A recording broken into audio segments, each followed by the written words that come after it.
What's going on, Austin? Zaback here, and in today's video we're going to be talking about how to make money in a recession. Now, I feel like there's a lot of people that right now, they're backing out of the market. They're saying, hey, now's not the time, right? I'm going to put my money on the side. I'm going to save my money. I'm not going to invest it. I'm not putting it in the stock market. I'm not putting it in real estate. And instead, people are really trying to time the market, right? Thinking that, in the future will be a better time to invest. And so in this video, I'm going to talk about the polar opposite of that, right? Why now is the time to buy, how to buy, the strategy in which you should be buying, not only real estate, but also stocks, and really what to do, how to go about it, and how to position yourself to where you make sure that you're making good financial decisions. So I had the opportunity and the pleasure to sit down with Ricky Gutierrez. He's a multi-millionaire in the stock market, in the real estate market,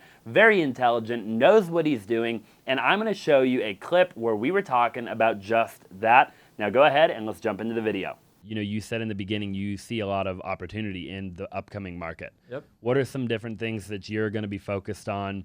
With the real estate, you said, I believe off the podcast, you guys are still trying to buy a couple of properties and flip them.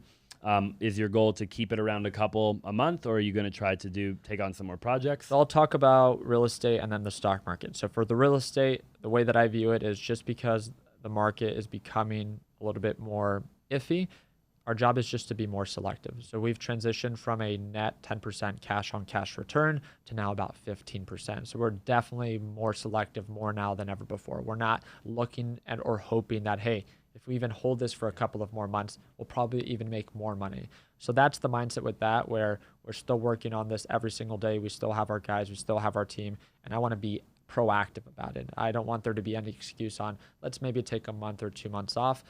No, I want to show up still every day because the deals are still out there. Yep. They're just harder to find.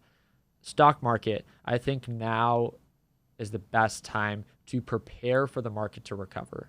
Not that you need to take action, not that you need to buy now, but if I were to ask you a simple question, if you were to buy and hold one or two stocks that are undervalued right now, what would those two stocks be? Where would you buy? How much would you buy them for? And when would you buy more? I think what people will come to find out is I think 2020 is a perfect example of this, where every previous recession, as the COVID recession, right, when the markets dipped very aggressively for about 2 months, and then the markets recovered and then surpassed previous all-time highs. The biggest mistake that people always talked about is, I should have bought more.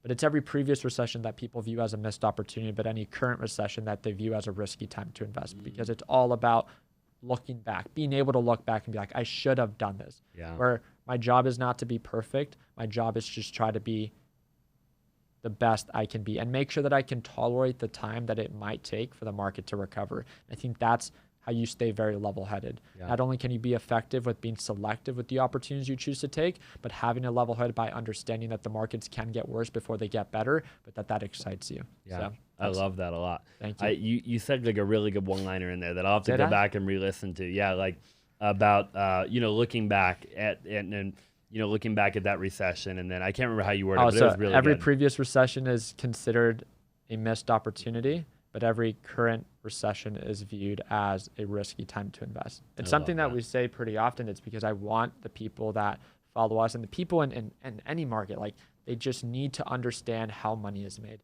And there's always the quote that now everyone's jumping on of like, the most millionaires are always made after a recession. Right. I've been spammed by that for the past 2 weeks. Yep. I think it's good to bring out that awareness. I also think it's good to make sure that we remind people to stay level-headed in the sense of the time that it might take for the market to recover in any condition.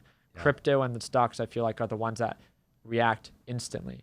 Real estate is a little bit more delayed. Yep. But, I think that if you put yourself, again, in a light enough position that you don't care how long it takes, but enough money that you take it seriously, yep, you don't need to put in a bunch of money. It doesn't matter if you don't make a ton, but just so you know that it's possible. Right. And I think that's going to be the spark of something great. I love that. Yeah, there's always another opportunity in the future, right? But Exactly. It's about seizing the opportunity while you can, proving to yourself that you're capable, and then so scale that it. you can be even more prepared eventually in the future. I love that.